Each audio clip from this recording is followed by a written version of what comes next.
Hello, everyone. Good evening. We are super, super excited to be able to bring one of our scholarship workshops. So, today we're going to talk about how to fund your child's dream college. The funding for college is the key. So, with Yes. me today, of course, I have founder and CEO Claude Harris, and he's going to jump in to lead this workshop, and I'll be the run to the DMC. Yeah, let's do it, Run. Let's do it, Run. All right. I'm excited again for you guys allowing us. This is part two. We did something earlier today, so we're excited to do part two. And we also want to give you guys a ton of great information on how to fund your dream college. So one thing I want to talk about before we jump into the presentation, and we want to be respectful of your time, so we'll keep this to 30 minutes. If you have any comments, we are live. So you can chat with us. So we may ask you a question. Right now, if you don't mind, let me pose a question. If you have a particular dream college that your son or your daughter wants to go to, put the name of that college in the chat because we're going to show you live some information on any of those schools. Or if you want to represent the college that you graduated from, if you want to rep your alma mater, put the name of that college out there so we can see it. And then what we'll do is we'll bring that in. We may grab one or two of those schools and do some fact finding on those schools so you can see some good data from our software. All right. So funding your dream college. One of the things that we've seen a lot is there's students that are out there and you guys have good scores on your ACT or you may have good GPAs. And then you look at the sticker price of the college and you're thinking, man, my mom and my dad doesn't have enough money saved. Or if you're a parent listening, you're thinking, I don't have enough money saved to send them to some of those top tier colleges. Guess what? We're going to show you ways tonight where other people can pay for that, right? There's not enough time for us to save enough money to cover the rising cost of college. So we're going to show you some alternative ways to get it funded. All right, so we're going to jump into it. Our company is College Coaching Network. So let me jump into our quick story of kind of how everything went out. So preparing for college for a lot of families, they're doing it dead wrong, right? And so we're going to walk you through what thousands of families are doing. And I just want to tell you right now, it's not your fault. You have been basically following a system that you thought was set up for you to win, but we're going to expose the system tonight so you can actually see the plight or the problem within the system. And then we're going to give you some practical solutions tonight. We're going to leave this with some information that's going to help you because scholarships is a game, right? Playing the college planning process is a game. It's like Monopoly or Uno. I love Uno. It is a game, and we're going to teach you how to play this game to win. So let's move over to the next slide.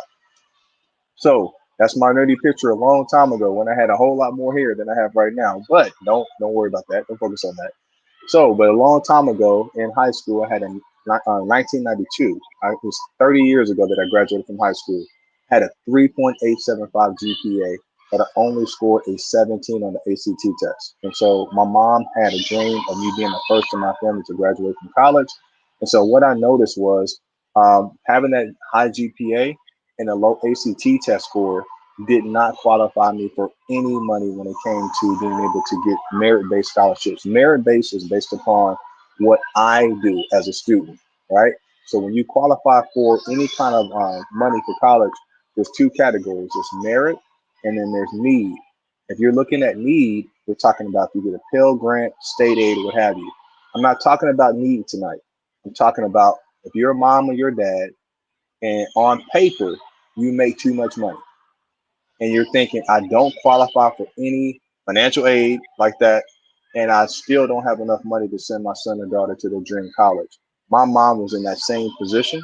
And so what happened for her is she had to almost deplete her 401k just to pay for 1 year of my college expenses. I went in with that low ACT test score, and she had to find ways. And I want to tell parents right now, like when you see the rising cost of college, and then you're trying to figure out how to pay for it, parents sometimes become desperate, and they will do any and everything possible to send their children to college. They will go into their 401k and take it down to a 201k. They will put themselves in a position where they actually will put a second mortgage on their home, or they'll use a home equity line of credit. They'll sell things. They'll do sometimes just like they'll almost ruin their financial future to give their children an opportunity at life. And I want to tell you that's admirable, My mom did it, but again, tonight you're going to discover a better way. Okay, so moving over to the next slide. Now, when I talked about earlier the way people preparing for college is dead wrong, the reason why it's dead wrong is because a lot of us are products to a broken system. The average amount of time that a student will spend with their school counselor is only 38 minutes. And I'm not saying 38 minutes in a day. I'm not talking about 38 minutes in a week, month. I'm talking about 38 minutes over their entire, how long, Mika? 4 years of being in college. 30, 4 years. 38 minutes. 38 minutes. So you divide 38 minutes by 4 years of college, it's a small number, very small number. And that's the average amount of time. Now, we are not out here tonight because we work with school districts. We're not out here to bash the school counselors. Many of the school counselors that we work with have a heart to help the students. But the problem is the national average of how many students it is to the guidance counselors or the school counselors is actually 475 to 1. Really want you to think about that number. That's 475 students to every one school counselor. And so the problem that we see is there's just too many students and it's just not enough time. And so these students are needing additional help. Now, before we go to the next slide, I want to point out some of the things that the students and the families are telling us that they need. They're telling us that they need help completing the FAFSA form, right? The FAFSA form, they're saying, hey, we need additional support. I don't know if you guys knew this, but last year there was 3.7 make sure I say that $3.7 billion that went unclaimed because people needed help completing the FAFSA form. And that's unclaimed grants or any kind of money that's out there that they did not take advantage of. You can move to the next slide, you're right. And so because the families did not take care, the families didn't get the support when it came to being able to fill out that application, they left a lot of money on the table. The other thing we hear from, yes, go let's for it. let's also talk about how when it comes to again talking about the school counselors in the 38 minutes. A lot of the school counselors nowadays are dealing with social and emotional issues, which leaves them with very, very small windows to talk to students about FAFSA and about scholarships and about these things. Even though I know most schools have scholarship nights and they are trying to do their due diligence, right? But just like that kid that is a star athlete, sometimes you need that extra support with that additional look AAU coach or shooting coach or whoever to help fill that gap that they may not be receiving at school. So I just want to, make sure to throw that in there because I don't want parents to think 38 minutes is all the time they have for my kids. Trust me, they're trying hard, They are, yes, yes. And, hard. and and to piggyback that, I just want to do quick little education on that because I remember at one point about a year and a half ago, me and Mika found out the hard way that there's titles to school counselors. And so back again, I came out in 1992, a long time ago. We call school counselors guidance counselors, Yes. right? That was the title. They are now called school counselors. And so I just talked to a school counselor. I won't say the high school, but this was actually this week. And they told me that basically all the school counselors now have to have a master's degree. And what subject, Mika, do you think they have to have a master's degree in? Psychology. That is true. That is true. And the reason why they have to have it in psychology is, like Mika said, they're dealing with social and emotional issues. And it's really how do we help you graduate from high school more than how do we focus on post-secondary needs that you have down the pipeline. So this is the reason why we see families that are taking out student loans. I mean, $30 trillion. It's $1.6 trillion in total student loan debts, and the numbers are just growing and growing and growing. So we'll move over to the next slide. So I want to point out that I came out in the class of 1992, and Holly came out in the class of 2020. And I want to ask you a question, even though Holly is a whole lot more beautiful than she got it going on, right? I'm just the OG. But I want to point out, Holly and I have something in common, right? And it's not gender. And obviously, she looks a whole lot better than I do. But what I want to point out is we both were a victim to a broken system. So as you move into the next slide, Chiefs Principals Honor Roll. I was on the principal's honor roll. She did a whole lot better on her ACT than I did, but we both were in a great position to try to take advantage of our opportunities, but yet we were still a product of a broken system. So let's talk about this broken system. Let me give an analogy of what this broken system looks like. Let's move to the next slide. So before I jump there, who is College Coaching Network? College Coaching Network is a pocket resource for college and career readiness. And what I mean by that is when we talked about earlier that you get 38 minutes of time with your school counselor, when you come to work with College Coaching Network, we are like having a school counselor in your back pocket. We are a 24/7 on-demand resource for college and career readiness that helps you guys navigate through the process, and you have support at all times, either through training or through live on-demand support. So we'll walk you through that piece here in a little bit when we go through our demo. So let me jump over to the next slide. I want to show you a little bit. Oh, and let me make sure. And it's tough sometimes because I'm very humble, but I do want to make sure you guys know that we do have credibility in this space. I've been operating in this space. Mika and I have been operating in the company as a whole for over a decade. So over this time, we have been featured in U.S. News and World Report, Sprint Accelerator. I've actually spoken at 1 Million Cup, Hoffman Foundation. We received money through the Digital Sandbox Pipeline. I just got inducted into that Fellows in 2022 this year. I'm happy about that. SBDCKC for Small Businesses Start Engine. We actually, I don't know if you guys have ever watched the Shark Tank, but we actually pitched Kevin O'Leary, who's one of the advisors out there, his group, and we were able to get our company put on their platform. And we have our company was valued at 2.5 million, and we jumped up to 6 million. Yada yada yada. So that's been very exciting. Digital Sandbox grant, KC Source Link, and the list goes on. So we're grateful for all the things that we've accomplished, but we're more excited about helping you pay for your dream college. So let's move to the next one. So let me give you a quick idea of, and this is qualified, so make sure you understand that it's qualified. We love PowerPoints because they always jumble things up. Also, streaming decided to Condense it all. condense Yep. So if we're gonna sound that out, that's qualified. Yes. Qualified. So now let's talk about this, just so you can understand a broken system. So traditionally, when you get ready to go buy a car or a home, we'll talk about a car today. The first thing that you'll do is you'll go maybe online, you'll go to the dealership, you'll look at, maybe a friend, that maybe have a car that's close to you, and you'll just kind of look at, are you interested in a particular car?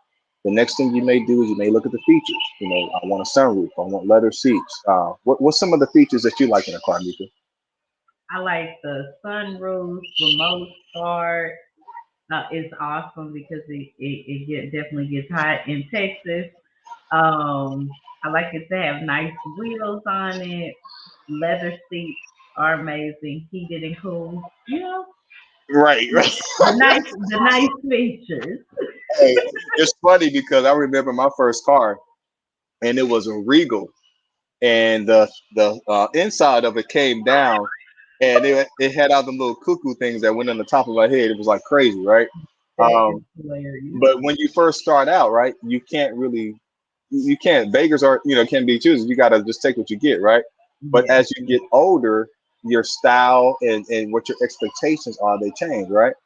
Well, yes, we live in a microwave world, and these students today, they don't want to pay their dues and go to some of the less desirable schools that the parents are like, we can't afford to go here. You're gonna have to go here. These students are like, no, I'm living my best life right now, right. right? I They want to want go to my. the They luxury want car. luxury out the gate, right? Yes, And so, and as parents, though, you got to remember, as parents, if you have anything like we have, because we have children, we want to see our children achieve more than us. yes, We want our children to have an opportunity to accomplish all those dreams and things that they have in their heart to accomplish. So I'm going to break this down so you can understand how this becomes so difficult for families that really want to make sure their children can succeed. So when you get ready to buy a car, be it with the leather seats and all those things we could talk about, the first thing you do after you decide what kind of car you want to buy is now you want to see, can you afford it? And so if you traditionally look at buying a car or a home, they're going to pre-qualify you before you can put an offer in on purchasing that car, right? That is done up front. I want to say that word one more time. That is done up front, right? Mhm. Not on the end. It's done in the beginning. Okay. But let's look at the college planning process. You traditionally find a dream college you want to go to, be it it's sunny, it's far away from your parents, you know, that you like the mascot, your boyfriend or your girlfriend's going there, whatever it is. Academically should be in there, obviously, right? But then you choose that college, and then after you choose the college, you do what next? You apply to go to that college, right? So you fill out the application, you send it in, you sit back and wait. Yes. Then wonderful, you get this award letter. Woohoo, you're accepted into your dream college. But a lot of the families that we meet, they think because they're accepted that that's a representation of being pre-qualified. And I really want to point that out that just because you get accepted, you get the letter, it has the nice little logo up there in the top, and it's on this official letterhead and all that stuff. That doesn't mean that you can afford it. That is very true. That just means that you got accepted in, right? So I want you to remember acceptance does not mean pre-qualification. Now, after you get the acceptance letter, congratulations, then the next move is you have to do what's called the FAFSA form, right? The free application for federal student aid. Once you complete that FAFSA form, then you got to wait again. And then after you finally get the award letter, you will determine how much they love you or if you pre-qualify to afford to go. But let me walk you guys through the process. Traditionally, October is the month that you're supposed to start the fast reform, right? Even I doing this have done it late. Knowing that I'm supposed to do it, I've done it late. I tell it myself because you got 1,000 things going on. This Yes. is what we do, and I still have been delayed. So if I do this for a living, I can only imagine that there's some Mhm. families out there that didn't get their things done in October, right? Mhm. So if it delays over into November, or if it goes even further out into December, and you do it, what's happening is you're delaying your ability to find out if you get pre-qualified to go to that college, right? So some of the families, shame on you. I'll say it right now, shame on you. If you haven't done the FAFSA and your son or daughter's a senior, I'm saying shame on you because hopefully this will jolt you to hurry up and get that thing done. Yes. Okay, please get it done because at this point you don't want to be like Holly and myself, right? Finding out at the 11th hour. So then what happens is once you finally get the FAFSA done, you're going to get the award letter, and then that's when you find out if you're going to be a little short. I would say it a different way, but I would be political, so I don't want to say. But you're going to come up a little short, possibly, when you look at that award letter. So what happens with that is you see now, man, I've got I get the award letter back in maybe April or May, and now I have June, July, and college starts in August. And you're Mhm. looking and you're seeing that you're 10, 15, 20, $30,000 a year short. Yes. How are you going to save $25,000 in 4 months when you couldn't save $25,000 in 18 years? Yes. Remember, that's usually for the semester.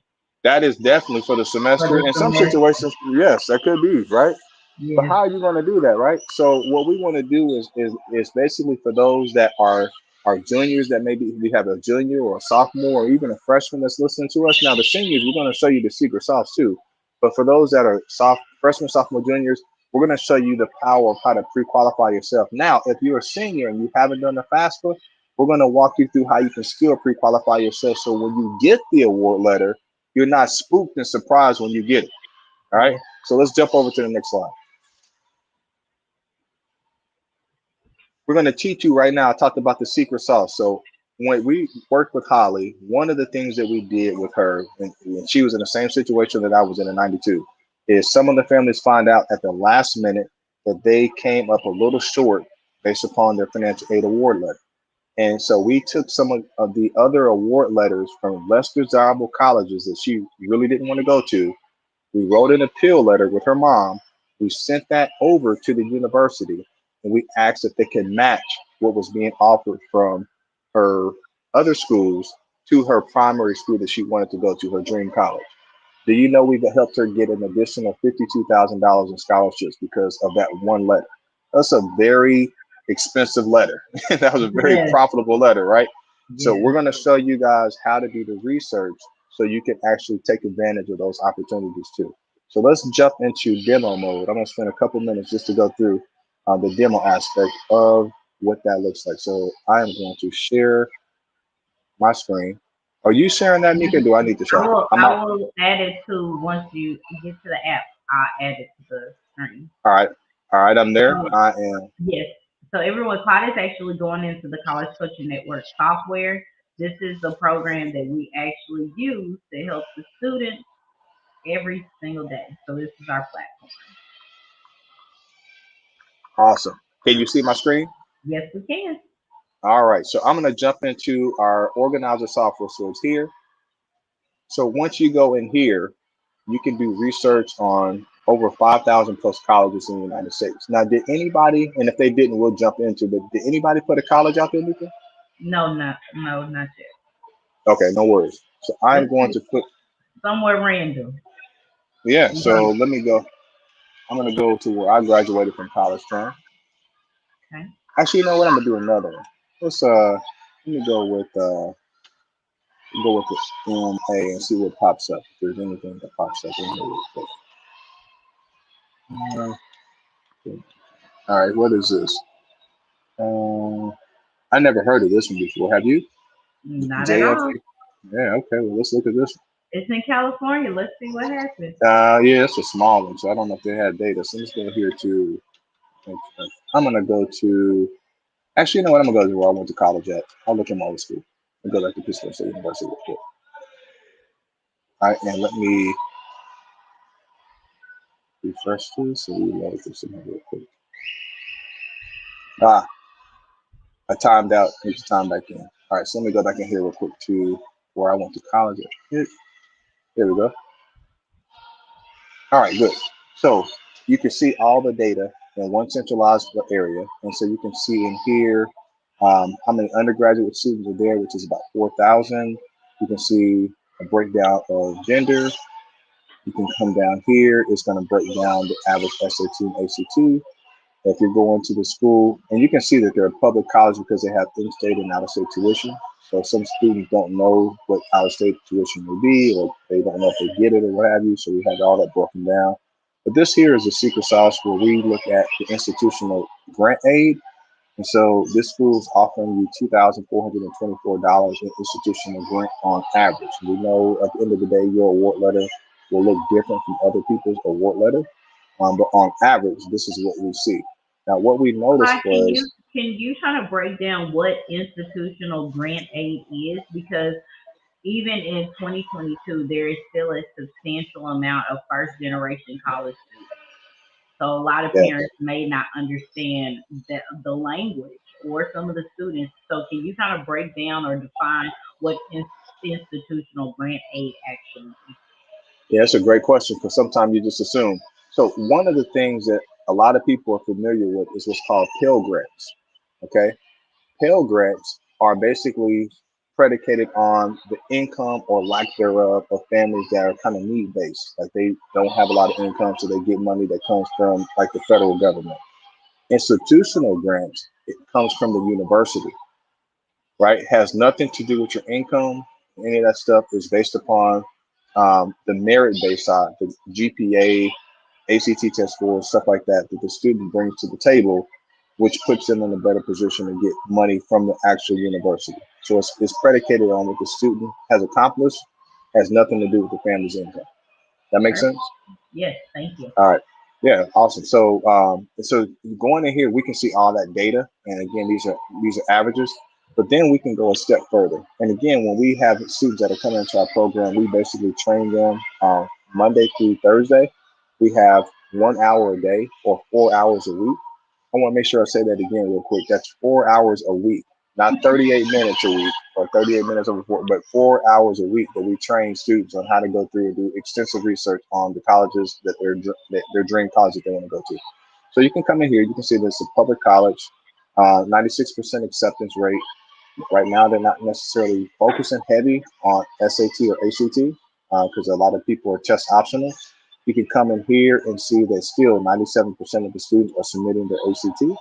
And then you can come down here and look and see some major information, which you can see that they have a 24% 4-year graduation rate. And then they have a 47% graduation rate within 6 years. Now, I went to Pittsburgh State College. I'm a big fan of Pittsburgh State. I think if you want to go to Pittsburgh State, you should do it because I had a wonderful experience. I met my wife at Pittsburgh State. My mother and father-in-law went to Pittsburgh State. I'm all in on Pittsburgh State, right? I definitely want to point that out, but I do want to point this thing out real quick. When you look at the sticker price of college, you can't just look at what it costs per year. You have to look at what the graduation cost is as well. And so when you look at this, it took me 5 years to graduate from Pittsburgh State. And a lot of times when you have over 4,200 students that are down there with their undergraduate degree in pursuit of receiving that, it's a cultural thing. It was very common for people in my class to actually drop a class and retake it. And so you can see that that is a cultural thing. And so you can't knock it. You just got to factor that in. So it may take you 5 years to graduate from the school as opposed to just 4. So those are the things that we teach you how to calculate when you're making your decision on your dream college. So something to correlate that with and making sure time it together. What we saw at the top was the tuition cost if you graduated within 4 years, right? Right. So now knowing that 47% of the students graduate within 6 years, you want to make sure you do your math to know what the true average cost of getting your degree is going to be. That is extremely key as opposed to just making a last minute emotional decision. Having the power to be able to know this data up front can save you thousands of dollars of making mistakes. It's like Definitely. knowing your interest rate for your car before you sign on the dotted Exactly. That's a good analogy. I like that. That was good. All right. I'm glad we recorded this. All right. So line. so the average per student, if you come down here, it'll break down information as far as like how many students have student loans. 61% of them actually have student loans, and the list goes on. So those are some things that are there. And there's some other statistical data that we go into with our students when we do deep dive into training them. But this is just some of the power of understanding the information that's here. I'm going to look at one more school. So let me come out of this one real quick. I'm going to look at school that's polar opposite. So let's go here real quick. So you can come down here and it's going to give you the same data that we looked at with Pittsburgh State. But you can see here that the average ACT is like 34 down there, right? And you can Right. look here and see that their average institutional endowment is 49,000, right? So I want to do the same thing. I'm going to go into looking at more of the data for the cost of graduation. And so when you come in here, they are looking at SAT and ACT because they're giving away a whole lot of money from the institutional scholarship. And then you can see here, what there's a good mix. So you see there's 57% for ACT and SAT. So you can see that there. And then coming down here, they have an 88% 4-year graduation rate. So as Mika's talking about, Mm. that's knowing up front what you're up to. So this is the power of the data that we have within the platform and the app that we built out. Also, too, I do want to point out real quick that we have the ability for students to actually look at the colleges even from the comfort of their mobile device. So they can come out here and look at hundreds of colleges and they can just go and click on any of the universities that we have built in here. And we're constantly adding colleges. Some have virtual tours, some of them have videos breaking down the campuses. But you can come into our platform and you can look right in here and see a lot of the things that's going on with the actual college campus. So that's a great way to kind of take advantage of the virtual tours. All of our events are built in here, career and trade, podcasts. You can network with other students. And we send notifications out on all of our weekly training sessions that we do. And then the big thing that we have is we have scholarships. We have a database that students have access to that has over $24 billion in private scholarships. If you're a parent and you're looking for a scholarship or an adult returning student or a graduate student, we have scholarships that are in this database that you can take advantage of and search those out. And then it will show you all the different scholarships that you can qualify for. So once you notice what the sticker price is and the cost of graduating, then we help you cover that gap so you don't graduate from college with student loan debt. So I want to point out one last thing. I'm going to stop sharing my screen. So let me jump back over here real quick. I want to be respectful of everybody's time. And so I want to point out the Holly story conclusion. So Holly, when she came to our program, she had a small dilemma and a shortfall We helped her with that one technique. The other things I just showed you with the private scholarships and having the ability to play that price matching game and all of those are just a couple of the tips and tricks that we do in College Coaching Network. But I want to show you one last picture here. What was that again? I want to show you one last picture. Yes. This is Holly. Holly is performing at her dream college, Pepperdine University. She is singing in a play called Hairspray, and she's living out her dream. And so we at College Coaching Network believe that if you have a son or a daughter that wants to go to their dream college, that they deserve the opportunity to go. We just had a college fair here at the Hy-Vee Arena in Kansas City, and we were able to help students by awarding out over $1 million in scholarships in one day. And I just got a phone call from a student that just received $72,000 in scholarships because of being a recipient here at our fair. So we are here to help you guys maximize scholarships and endowments. Please, if you could, if you're interested in being in that program, you can click the link that's here, or you can go to our website, www.collegecoachingnetwork.com. At the top of our website, it will be for you to become a member, and you can click on that, and it'll walk you through the whole process of how you can become a member. If you feel like you need to DM us or you want to send us a message, feel free on our website, or you can actually do it on our social media handles, and we will have somebody in our team that will respond and answer any questions that you have. My heart's desire is to make sure that your dreams become a reality, and you deserve for your son or your daughter to have in their I would say their brag story or their college story. Hey, I went to such and such college, and I remember we had some parties, and we went out and we had so much fun and all that. They deserve to have a college story too. So help them make their dreams a reality. I appreciate all your talking. Thank you, guys.